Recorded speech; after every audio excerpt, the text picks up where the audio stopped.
अस्सलाम वालेकुम वरहमतुल्लाह। आप सबको पता है ज़िलहज्जा का महीना शुरू है। क्या इस महीने के अंदर अगर कोई शख्स बीवी के साथ जिमा करना चाहे, हम बिसरी करना चाहे, कर सकता कि नहीं कर सकता? क्या अगर जिमा नहीं कर सकता तो क्या बोसो किनार कर सकता है?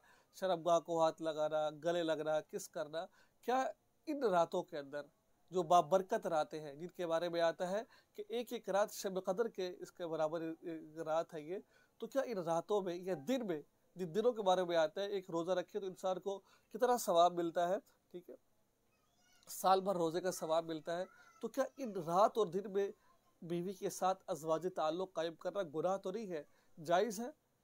ये आज का सवाल है। देखिए, अ, ये वाक़तन बात दुरुस्त है। अल्लाह के हबीब सल्लल्लाहु अलैहि वसल्लम ने फरमाया कि जो ये रातें हैं, ये रातें बड़ी बाबरकत रातें हैं।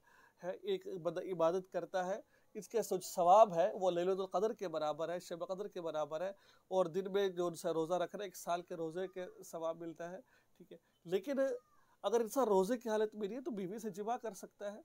रात को जो उनसे बीवी के साथ, लेकिन इन रातों के अंदर या इन दिनों में बीवी से मिस्री करना मना नहीं है। कर सकता है, कोई किसी किस्म को कोई हर्ज नहीं है, ठीक है। लेट भी सकता है, किस भी कर सकता है, शर्मगाह को हाथ लगा सकता है, जिस्म से खेल सकता है, ठीक है। तमाम जो जायज़ काम है वो कर सकता है, ठीक है। तो ये कहना कि हराम है, ये जायज़ नहीं है, कि लोगों की अपनी बनाई हुई बातें, इसमें किसी किस्म की कोई सदाकत नहीं, कर सकता है, ठीक है। दुआ में याद रखें, लेकिन रोज़ा रखा तो रोज़े की हालत में नहीं कर सकता। दुआ में याद रखें, चैनल को सब्सक्राइब करें और इस वीडियो को आगे